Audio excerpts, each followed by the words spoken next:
Good afternoon, everyone. My name is Jackie Leiser. I'm a manager with CAQH Core, and I'd like to thank you all for joining us for our next webinar in our Price Transparency series.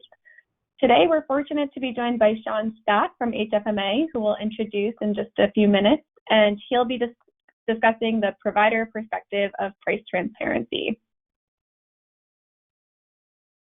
Before I go through the agenda, I'll just go over some logistics if we can move on to the next slide.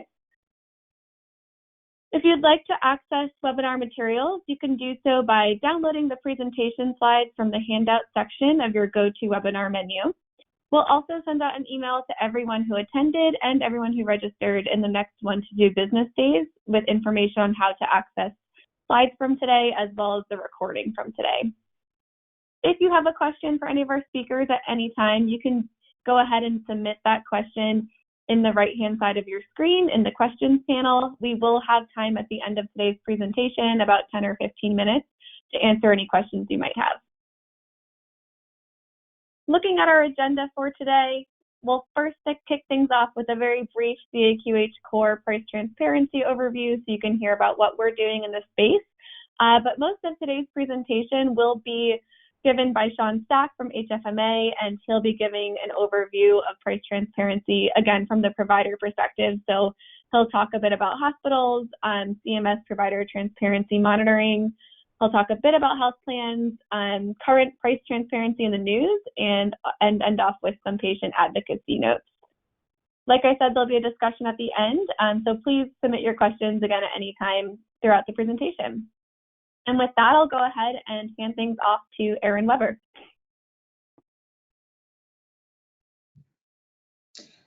Great, thanks, Jackie. Before I get into some introductory materials, I do just want to introduce Sean Stack. So Sean is the Director of Perspectives and Analysis at HFMA, and he is responsible for developing policies and positions on topics important to the association's mission to recommendations for content strategy and product services for HFMA membership. For those who don't know, HFMA is a Healthcare Financial Management Association, and they support CFOs, revenue cycle teams for all types of provider organizations. Sean is really a true subject matter expert on healthcare policy, market influences, finance, and revenue cycle operations.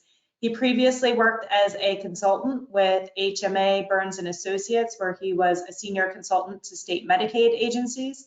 And prior to that, he was the Director of Healthcare Policy and Economics for the Ohio Hospital Association and Director and Assistant Director of Access and Revenue Cycle at a major academic medical center and designated cancer hospital. So, Sean, thank you so much for joining us today. We look forward to hearing more of your presentation. Before we get into the details, for those of you that may be new to our organization, if we can move to the next slide, I want to do a brief introduction of CAQH Core. And I'm Erin Weber. I'm the Vice President of Core, the Committee on Operating Rules for Information Exchange. Core is an initiative of CAQH to drive the creation and adoption of healthcare operating rules to support standards, improve interoperability, and really align clinical and administrative activities across all of the stakeholders in healthcare. We have about 100 organizations that participate with us to develop the operating rule requirements. In addition, we do a lot of education and outreach. We have a certification program to drive adoption of the rules. And I think probably most relevant to today's discussion is our role as the designated operating rule authoring entity under HIPAA. And I say that because most recently, a federal advisory body to HHS, the National Committee on Vital Health Statistics, recommended adoption of a set of new and updated CAQH Core operating rules, including new eligibility requirements. And those eligibility requirements include new service type codes to be supported in the eligibility transaction, procedure code level information for radiology, physical therapy, OT, and one other category that I'm not going to remember off the top of my head. And those eligibility requirements require more detail on tiered benefit coverage as well, and really address some of the complex benefit design changes that have occurred over the last 10 plus years.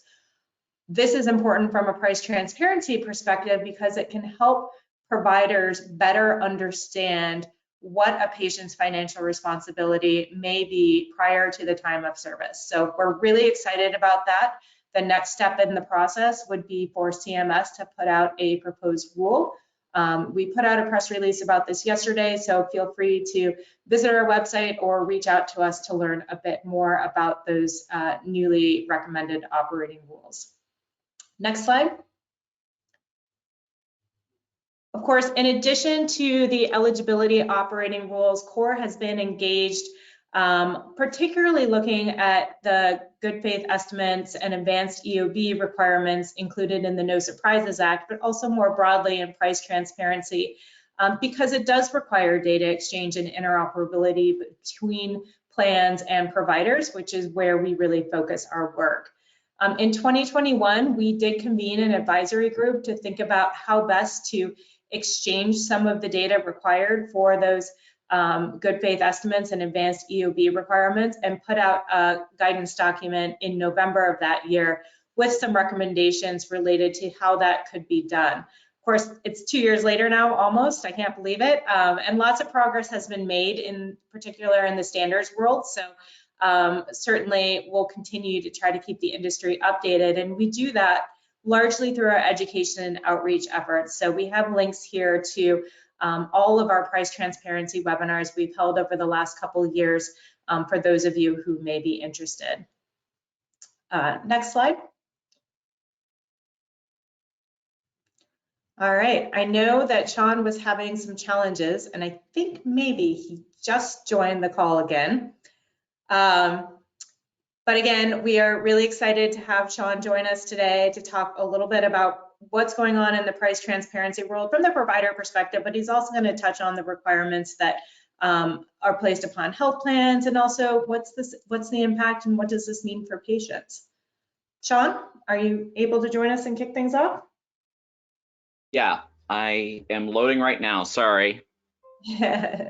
No problem.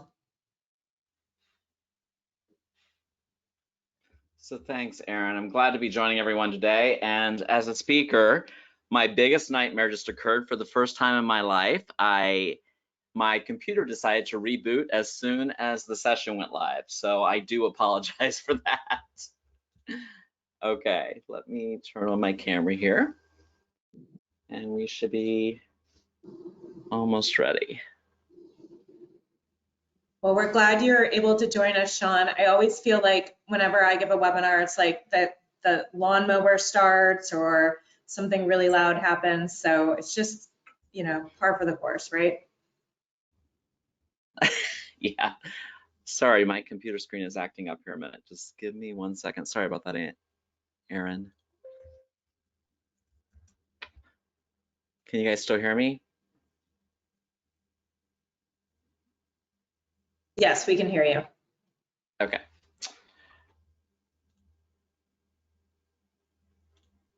All right. Okay, so today, everyone, I am Sean.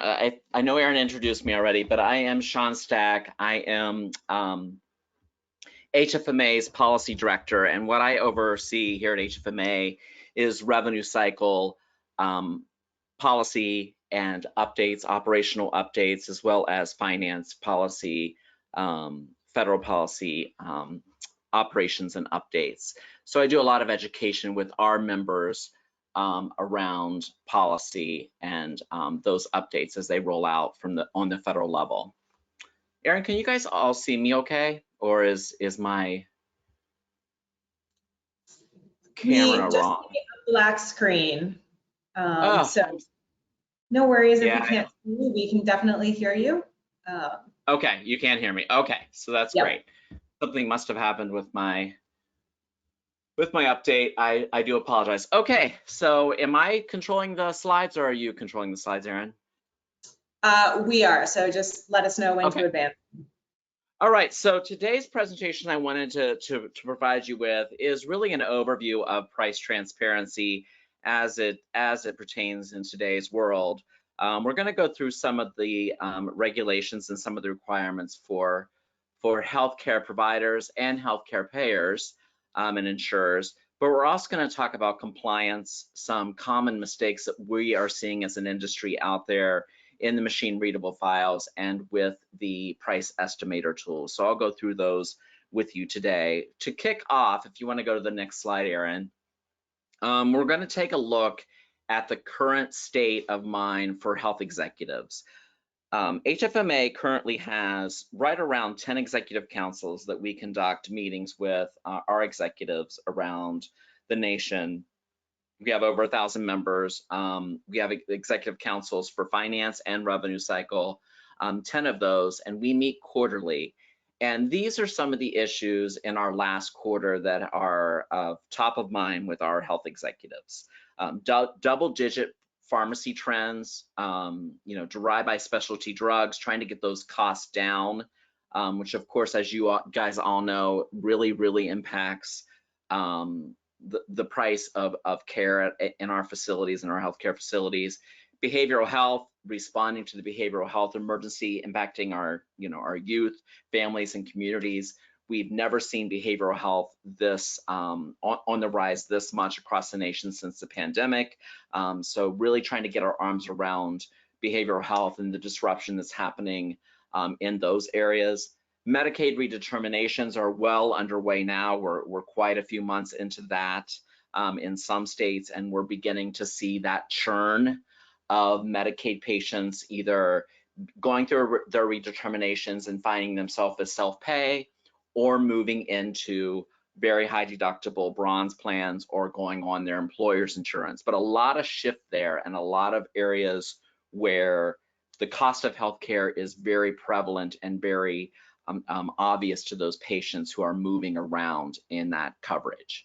Workforce, of course, workforce burnout, return to office strategies from hybrid or work from home, getting that staff engaged and keeping up with current regulation changes, and then staying in front of the rapid pace of innovation. We're seeing more and more AI being used in our hospitals. We're seeing more and more AI being used in monitoring compliance with federal and state regulations.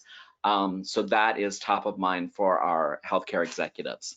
And then of course, CMS, as well as HFMA, AHA, and CORE and CAQH have definitely continued to really focus on that health equity piece of our business and of our care that really was laid bare during the pandemic and really shown through in those disparities of healthcare in those very needy areas of our communities. So something that we are seeing interwoven with a lot of our regulations on transparency, on NSA, and then access to care. And then of course, our transparency legislation. Right now, transparency legislation has been, I wouldn't say paused, but definitely on a downtrend at the federal level, with the exception of last year in April when, and I'll go through that, a few enforcement and compliance updates came out. But we're expecting that to kick up, in the later part of this year with OPPS coming out and a few other things that I'll talk to you about. But what we are seeing is transparency legislation at the state levels really ramping up. Lots more price transparency regulations and compliance fines are happening at the state level much more than at the federal level right now, and we'll talk about that in the future here in these next slides. Next slide. Some of the other items that chief executives are really watching very closely around the nation are length of stay. Comorbidities are definitely on the rise coming out of the pandemic.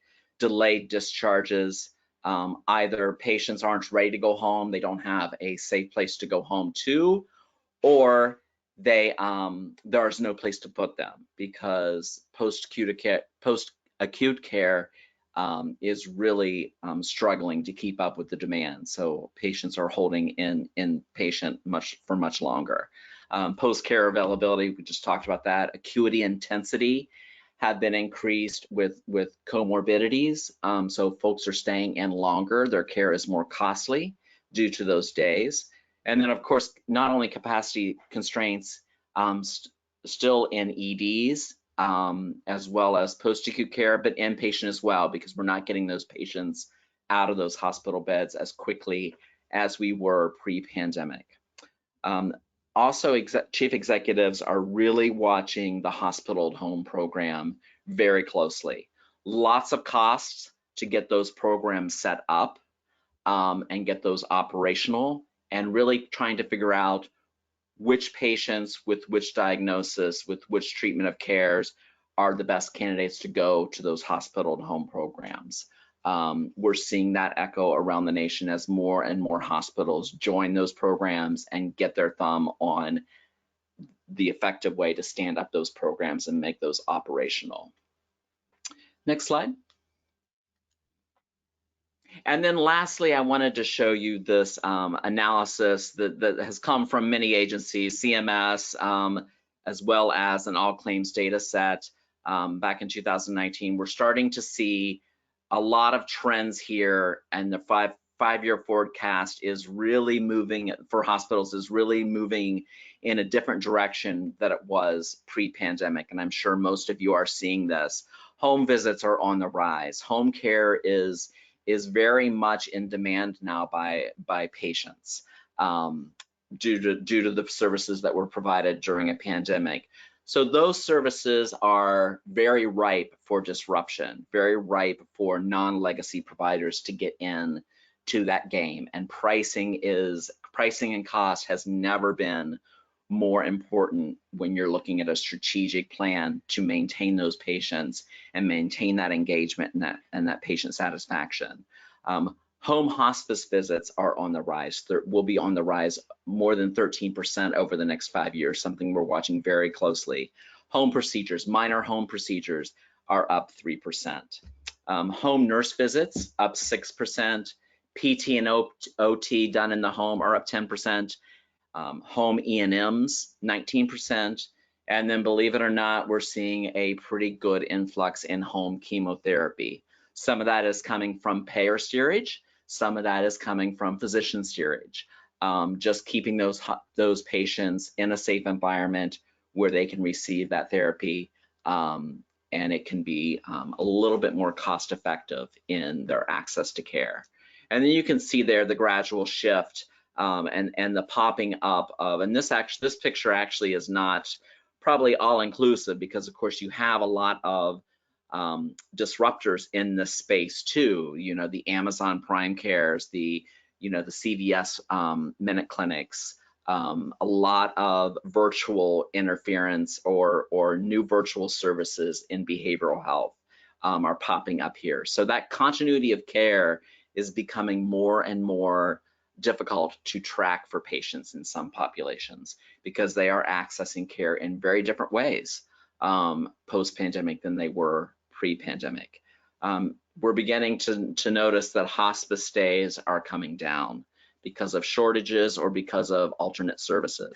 And then SNFs, we're looking at a negative 5% growth over the next 5 years, a negative 4% growth over the next 10 years. So lots of shifts here, but you can see home services really, we feel really based on CMS's analysis and some real claims data sets, are really going to be growing in the next 10 to 20%, or 10 to 20% in the next 5 to 10 years, respectively.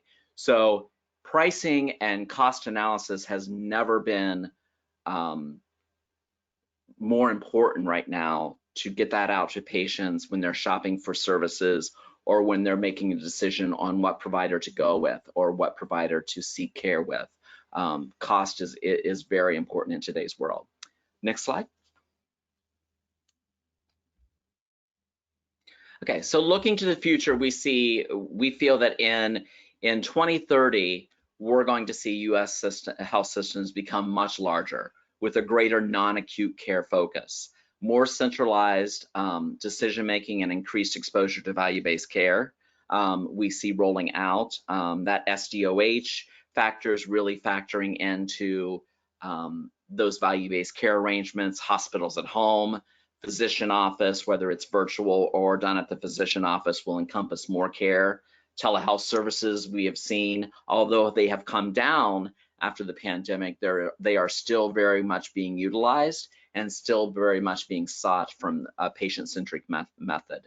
Outpatient clinics, urgent cares, ambulatory surgical centers we're seeing on the rise, and we're seeing many hospitals model the cost effectiveness of ambulatory surgical centers now, and following those types of strategic planning for inpatient services and HOPD services, and then post-acute care. We're seeing quite a bit of focus on ramping up and getting folks into post-acute care. Next slide. So with healthcare price transparency, what I want to talk to you a little bit about today are some unclarities that we're seeing when we are going out to look at compliance across the nation with providers and health plans, not only from hospitals, but also health plans with federal regs, following the federal regulations that are out there that have been introduced thus far, that enforcement, how that enforcement is impacting providers and payers.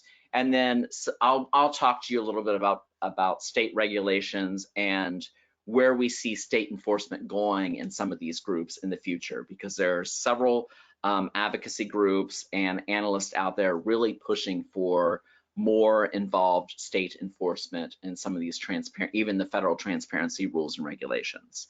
And then we'll talk a little bit about the press impact on price transparency, as I'm sure you've all noticed, even in your communities or at the national level. This is a very hot topic and a very good topic for the press to engage in and get multiple clicks on articles, which of course is what's driving a lot of our journalists and press these days. And then we'll talk a little bit about patient advocacy groups, what they can and should be doing for patients, and maybe some of the slanted views that a few of them have taken and how to talk through those inaccuracies at your local level or your regional level. Next slide. Okay, so first off, we're going to talk about hospital regulations at the federal level. So let's go to our next slide here. And we're going to talk about the machine readable file. You know, this federal rule came out January 1st of 2021. It required hospitals to publish to their website in an easy to find location. So make sure that the clicks to find that information are minimal. CMS does look at that when they are out on your websites auditing. They're free to access. You don't have to load any patient demographic information in to look at those machine readable files or log into your servers or your websites to review those machine readable files. Each individual hospital must have its own machine readable file. Something I've seen quite often is that one machine readable file might be stood up for multiple hospitals. Each hospital has to have an identifiable machine readable file. And then the machine readable file must be updated at least annually. Along with that, you need to be able to, or you must be time stamping or date stamping, I should say, that file with the last date it was updated. Many providers are updating those more than annually, but there must be a date on that file, that machine readable file, when it was last updated. Machine readable files must report 5 types of standard charges: gross charges, individual items, services reflected in the charge master, discounted cash charges or prices, itemized services furnished to a cash paying patient. What you might want to do at this point, this is a common area of misconception, and especially with patient advocacy groups, you might want to put a disclaimer somewhere on your machine readable file if there are some services, and there probably are some services, that you don't offer at a discounted cash price, because patient advocacy groups and patients are looking for a discounted cash price on every single charge that's out there, and that is not always the case. So you're not out of compliance if you're not publishing a cash price for a service if you don't offer it, but you might want to make sure that's clear on your machine readable file to avoid confusion and of course to avoid undue press. Patient specific negotiated charge, the charge negotiated with a third party payer for an item or service. I'm sorry, payer, not patient. Apologize for that. This is interesting. So what we're beginning to see here is in a lot of the hospital, not a lot, but a fair amount of hospital files are a average price for a negotiated charge with a third-party payer, not the base price that was set for that specific service. It should be the negotiated rate set for that specific item or service, not an average price. Do not treat machine readable files as a good faith estimate number. Treat it as the actual true negotiated price. And we are seeing some consulting groups going out and doing an average price, and that is not following the compliance and the regulations of CMS's final rules. So please make sure that your contractors, if you're hiring contractors, are reading that and following that to the letter of the law, because we have seen several folks get into trouble in that area. And then a de-identified minimum and max negotiated charge, the lowest, highest charge a hospital has negotiated with all 30 payers or third-party payers for an item or service. Next slide.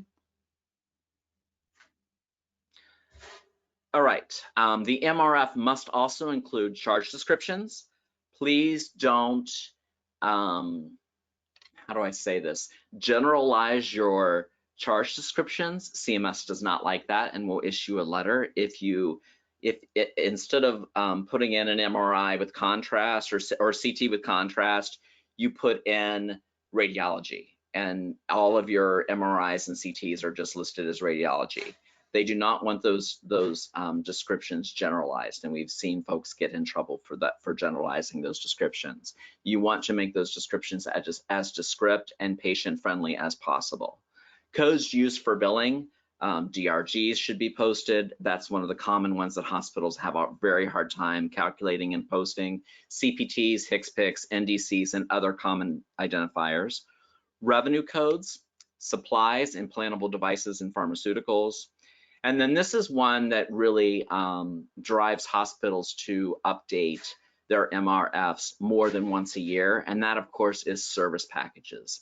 Per diems, DRG case rates, CPT per unit cases, and bundle packages. Bundle pricing is on the uprise because of NSA requirements, and it's much more easy to be accurate on your good faith estimates if you have more bundled prices. So hospitals are doing more and more bundles so they can be more transparent and more accurate with their good faith estimates. All good things, but just make sure that you're going out and you're updating those service packages to your machine readable files when you do that. If the hospital directly employs professionals, the professional fees must be disclosed on that MRF. Exclusions should be to the MRF file that you do not have to put out there are Medicaid, Medicare, TRICARE. They are all publicly available. Those rates are publicly set and publicly available. That does not say, please don't misinterpret that to mean that you do not have to put out Medicare Advantage contracts if you're in contract with the Medicare Advantage plan, or Medicaid Advantage, Medicaid HMOs.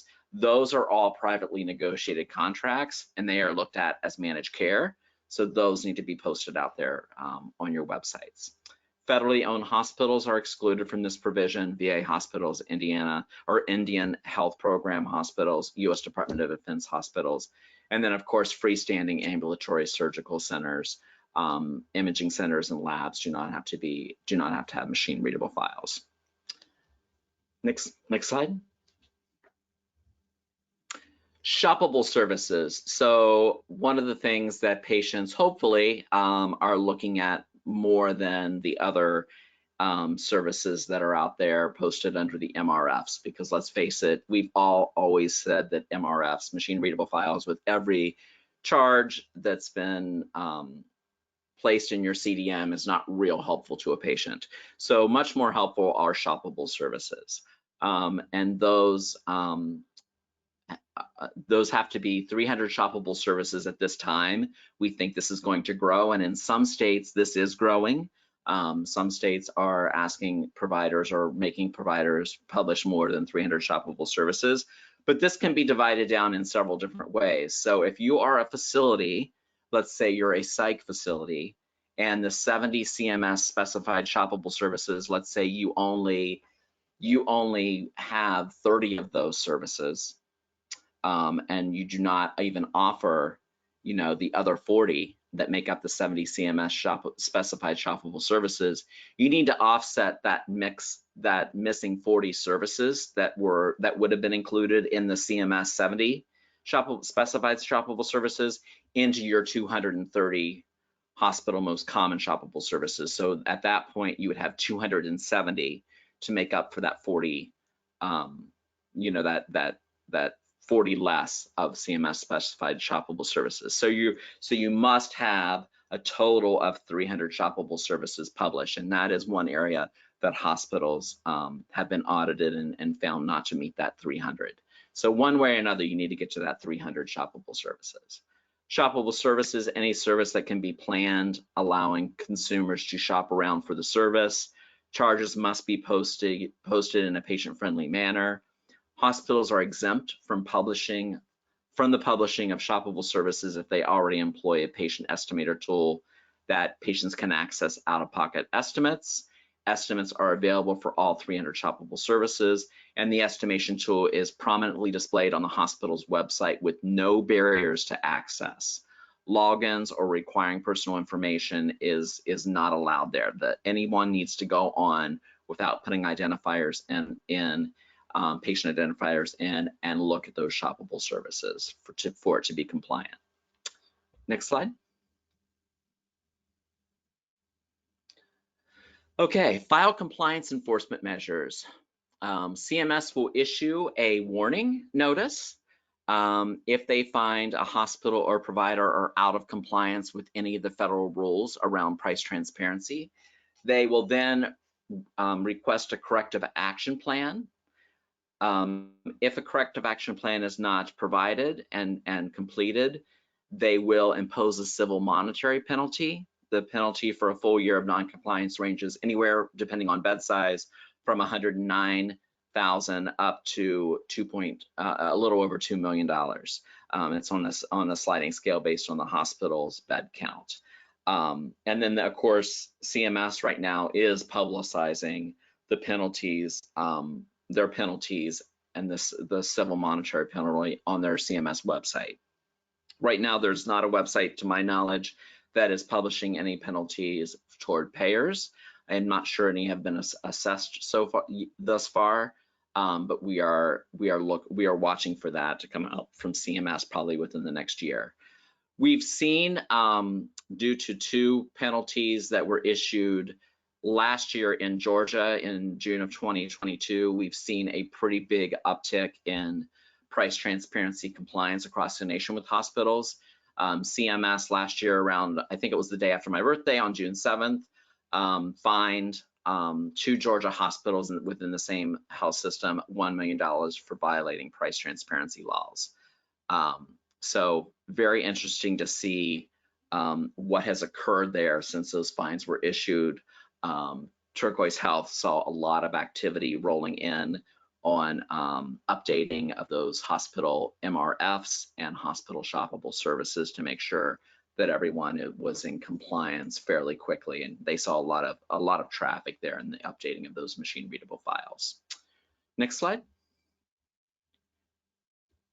And then kind of to go through and give you some ideas of what we're seeing out there in audit findings, or what we're seeing out there when we work with folks. I get calls all the time for folks asking me to come out and take a look, or I work closely with Turquoise, go out and take a look at their MRFs and their estimator tools and let us know what we see. It's not an all-inclusive audit, but we take a good stab and advise them on what we're seeing. And some of the issues are very easy to fix. Some of them are a little bit more in detailed. Machine readable files sometimes are not displayed in an easy to find location of a hospital website. Sometimes it can take me 15 minutes to find an MRF and I know what I'm looking for. So make sure those are really easily displayed, because CMS will send you out a letter, a warning letter, just saying that you don't have one posted. They won't spend a ton of time looking for those. Broken links to MRF files. I just saw this earlier this month in July.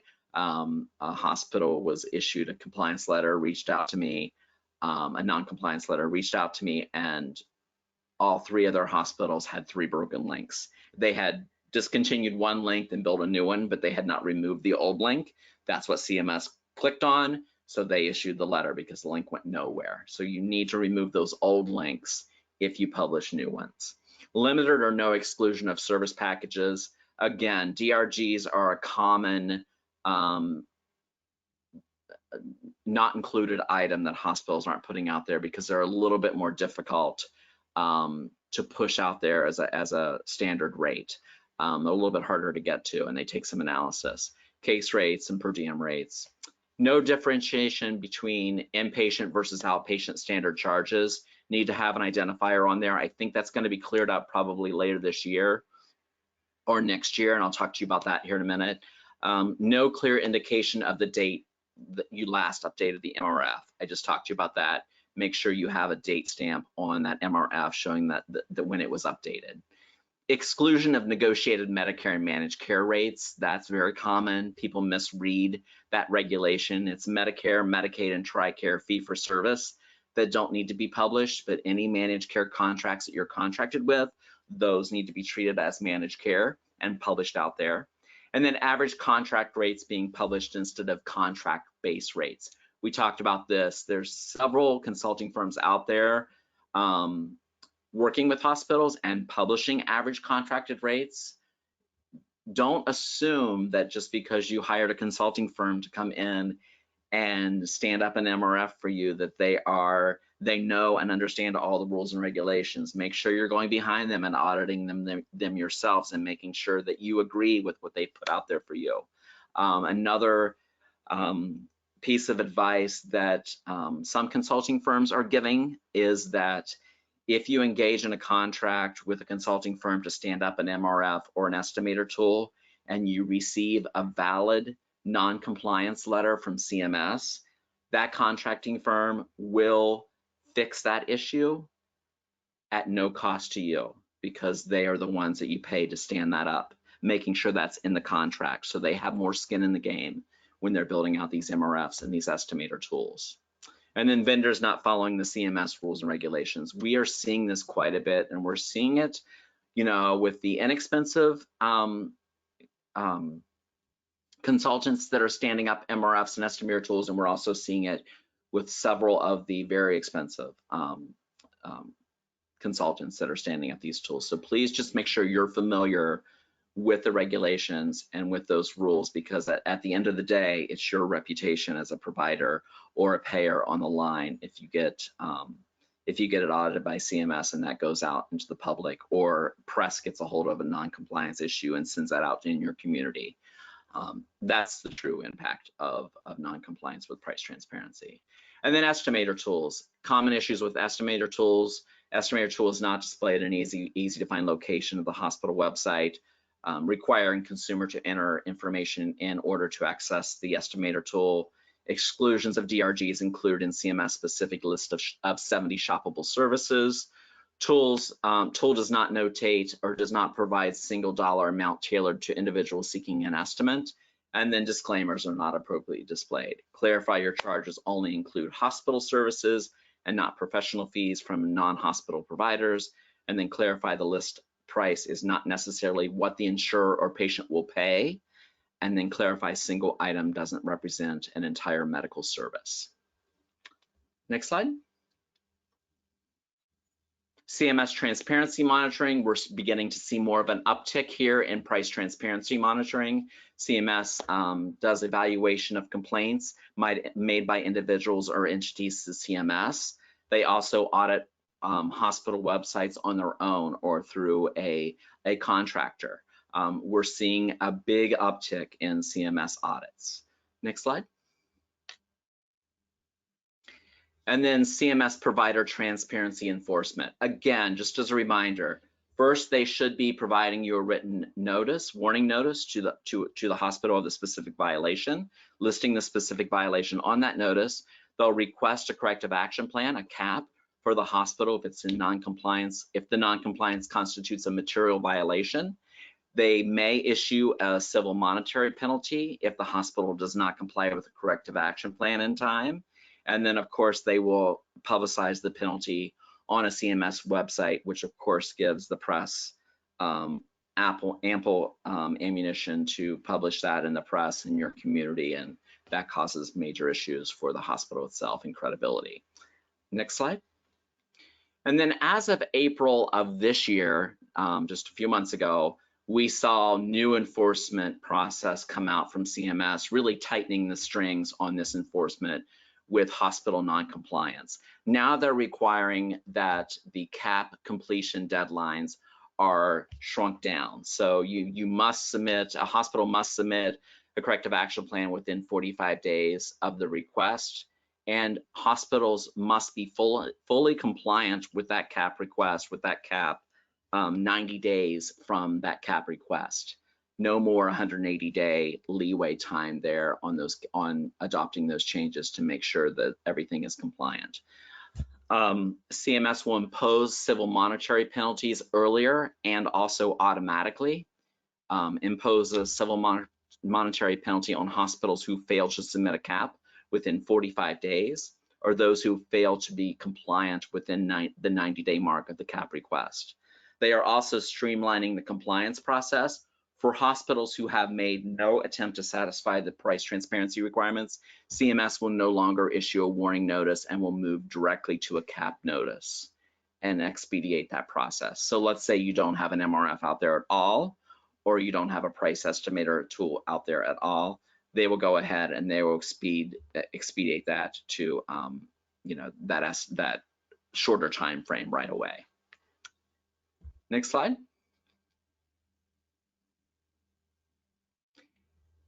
What's next? We are anxiously waiting more regulations to be dropped in the next, probably in the next couple of months. We think that there's probably going to be a discussion of higher civil monetary penalties on hospitals and providers this next year. We also are pretty certain that the recommended schema that CMS has had out there for the last couple of years, or the last year, on the machine readable file, they have already taken down as of the beginning of July this month. Last week, they took down the recommended schema language off their website, off their resource page. And we think they did that because they are getting ready to require hospitals follow that schema that has been out there. They may make a couple of tweaks there.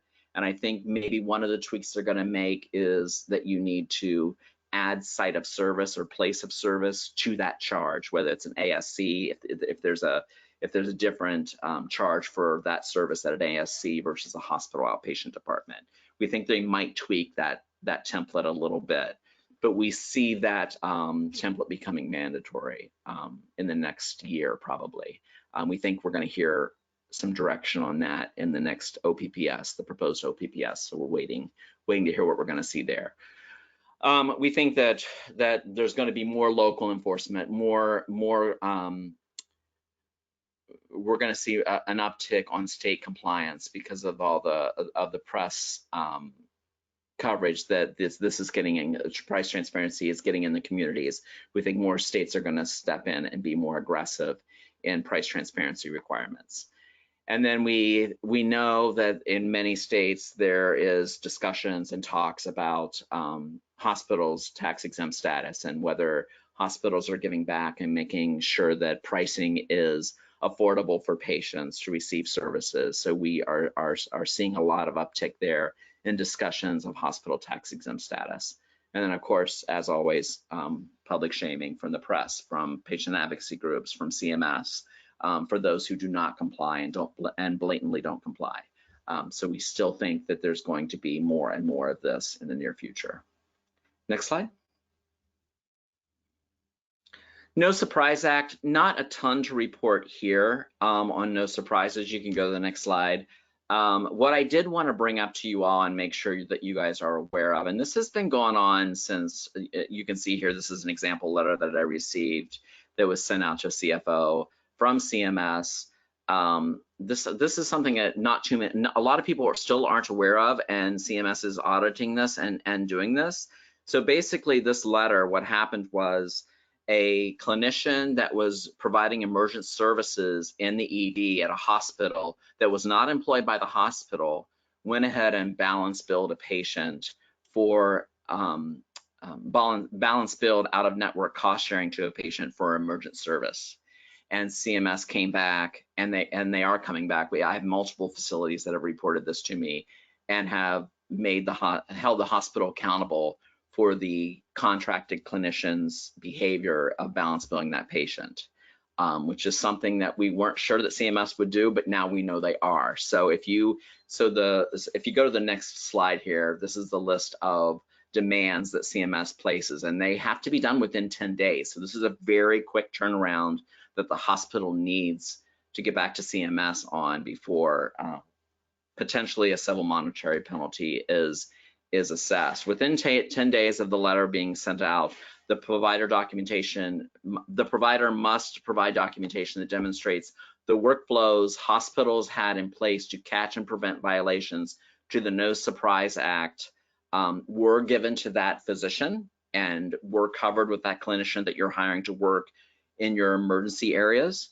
You must provide documentation that demonstrates the corrective action plans the hospital has taken in response to the patient being balance billed for emergency services, including a timeline and nature of improvements to current business practices to eliminate future complaints, and then provide documentation that demonstrates the extent of compliance to date with the requirements of the regulation, balance billing in cases of emergency services, specifically the results of an impact analysis to determine how many individuals received emergency services from the hospital since the time it occurred, and if any others were impacted in the same manner. So lots of heavy lift there in 10 days, and they are holding the hospital just as accountable as the contracted or employed physician that balance billed that patient. Chances are, if the physician is employed by the hospital,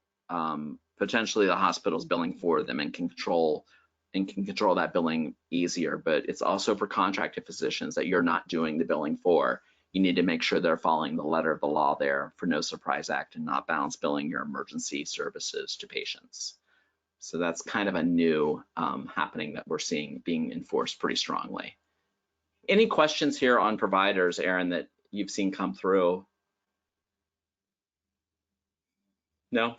Okay, we can move on to the next slide, next section, which will be health plans and health payers.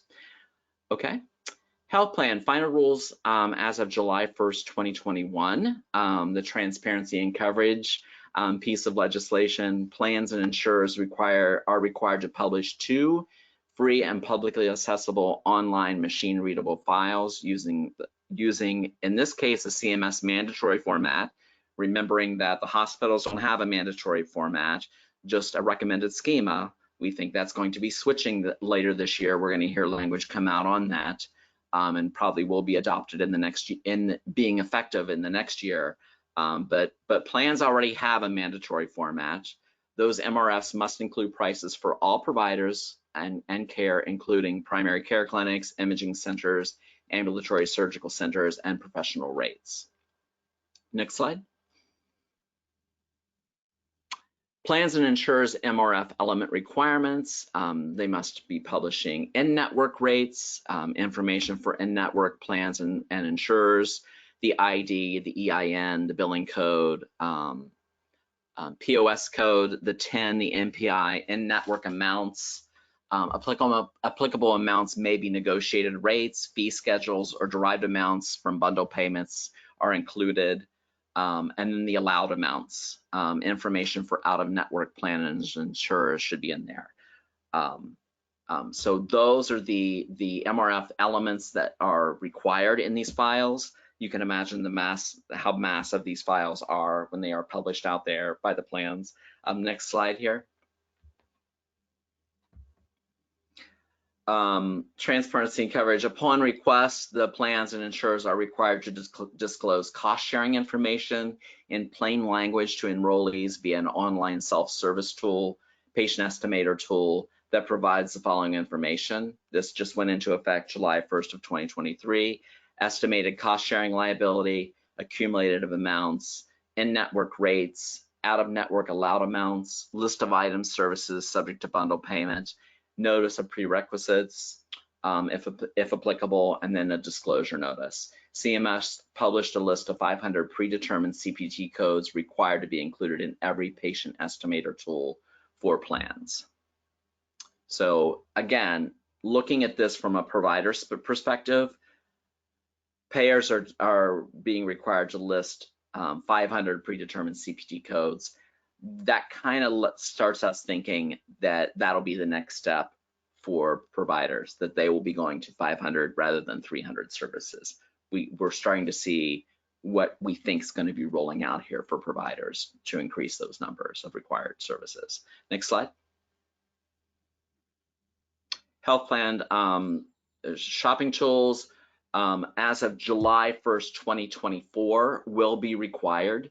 And that shopping tool will show the out-of-pocket cost for all remaining procedures, drugs, DME, and any other item or service the consumer may need. So there needs to be a shopping tool out there from the provider that shows what that patient cost sharing is on their website.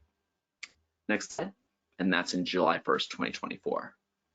Common mistakes we're seeing in payer compliance, and of course, you know, these are newer files that are out there. They're very hard to get to files, but we're seeing some great discrepancies, and we think this is going to be a big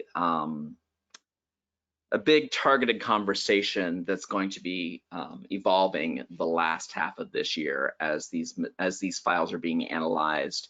And there's several groups in DC right now going to Congress and working with CMS on putting some parameters around these MRF files for payer compliance. What the experts are seeing is that in some regions, only 5% of the contracted TINs are displayed in the payer's MRFs. Internal payer identifiers are being used to identify contracted providers instead of provider MPIs or TINs. So those payer identifiers mean nothing to the common provider or to the patient. It's an internal identifier that's replacing the MPI or the TIN on the files that only makes sense to the payer. We're seeing that very commonly used in these MRFs from payers. Payer website links are being embedded into the MRFs to direct viewers to contracted provider lists that are maintained on websites and not within that MRF file. This is not actually out of compliance, but it does make the files harder to read for someone doing analysis, and is something that I know a lot of the analysts are going to CMS and saying this needs to be fixed, and this should not be allowed to be baked into the MRFs for the payers. But it is compliant right now to do that. I think that will change in the near future. Payer provider contracted rates are missing from payer MRFs.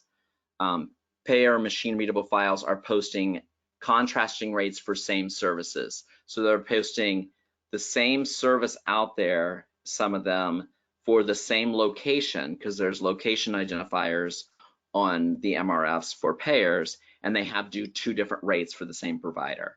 So we know that there can't be two different rates out there, and that's kind of scrambling the files and making them hard to digest and analyze. Payer MRFs are posting minimum and max contracted rates for same services at same sites, kind of the same issue. And then contracted provider rates are blatantly incorrect in MRFs. We're seeing some rates that are published that are 5% of Medicare reimbursement. So we know that those rates can't be right. So we're seeing more and more reporting of that to CMS, so they're aware of those issues. Next slide. So really, I mean, some of the common mistakes that we saw, many of the common mistakes we saw with hospital MRFs for that first year, we're seeing in the payer MRFs as well. So we're, you know, CMS is talking about how to force that compliance on the payer files as well. And this is kind of where we think oversight is going to be going in the future on the managed care files that are not Medicare or Medicaid and are not overseen by CMS or the state Medicaid programs. In the last section of the preamble of the TCI, this language was left in, and more so in bold there. I'll read that to you because this kind of tells you where this movement is going in enforcing compliance with these managed care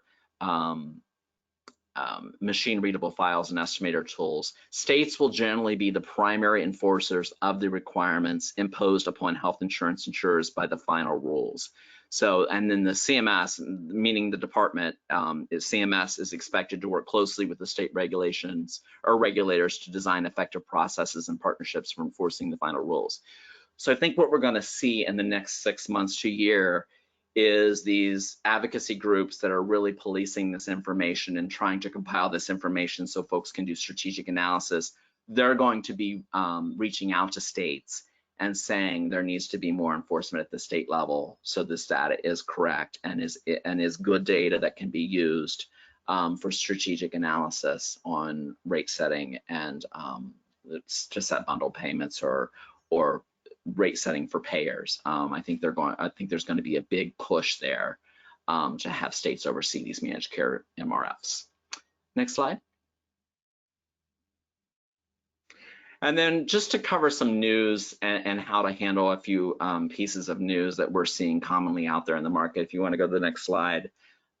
Because again, one of the big fines and one of the big issues with being non-compliant with price transparency, whether it's intentional or unintentionally in most circumstances on behalf of the payer or the provider, is the press that the issue receives. So I've laid out here some bold headlines that have come out anywhere from January of 2021 through the end November of 2022.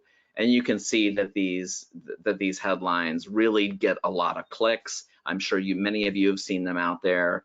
Only 16% of hospitals complying with federal price transparency rule, says advocacy group.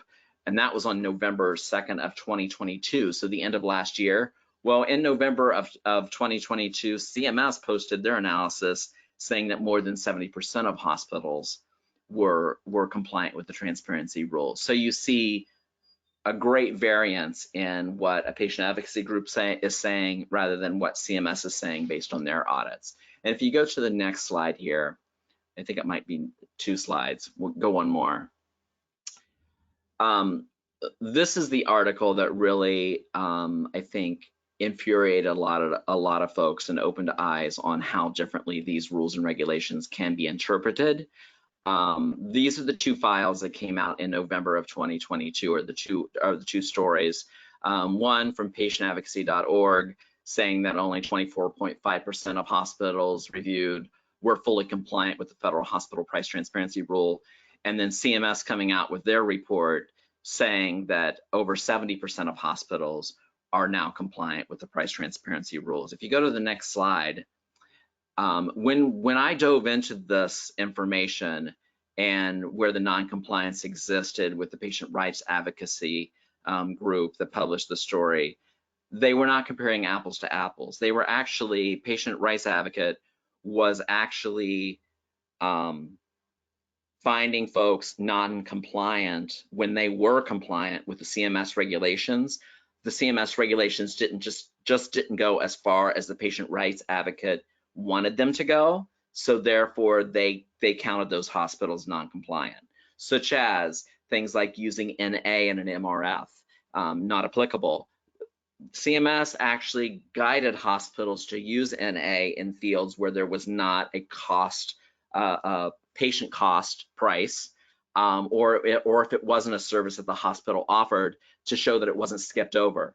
Patient Rights Advocate dinged those hospitals for those. They also dinged hospitals for, let's say, there are 5 Anthem plans in a region, but the hospital only contracts with 2.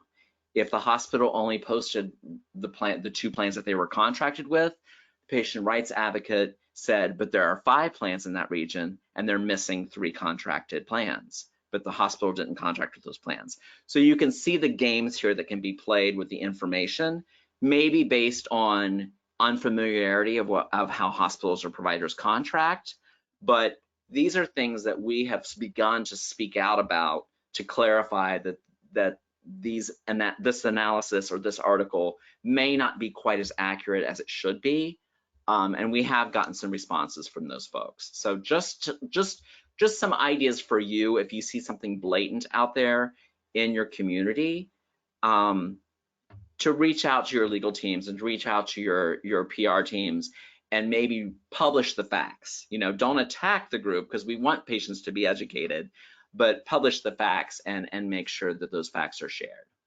Next slide. Because there are some discrepancies out there. And then last but not least, these last few slides are just some things to get you thinking about what does the future of this data look like? You know, better transparency. We know hospital trust, provider trust is at an all-time low. So is payer trust. Getting that transparency information out there does build trust. Working with your news outlets on what you're doing around price transparency, what you're doing with community involvement. Looking at these rates from a negotiation manner. You know, not necessarily to drive prices up and get more money because someone across town is being paid more or in your region, but to justify your services and take another look at your services. Are you competitive? Do you want to be competitive in that area because your quality is much higher than your competitor? Really taking a look at those rates and seeing where you fall and why you fall higher or lower in your market than your competitor. It's just a good gut check.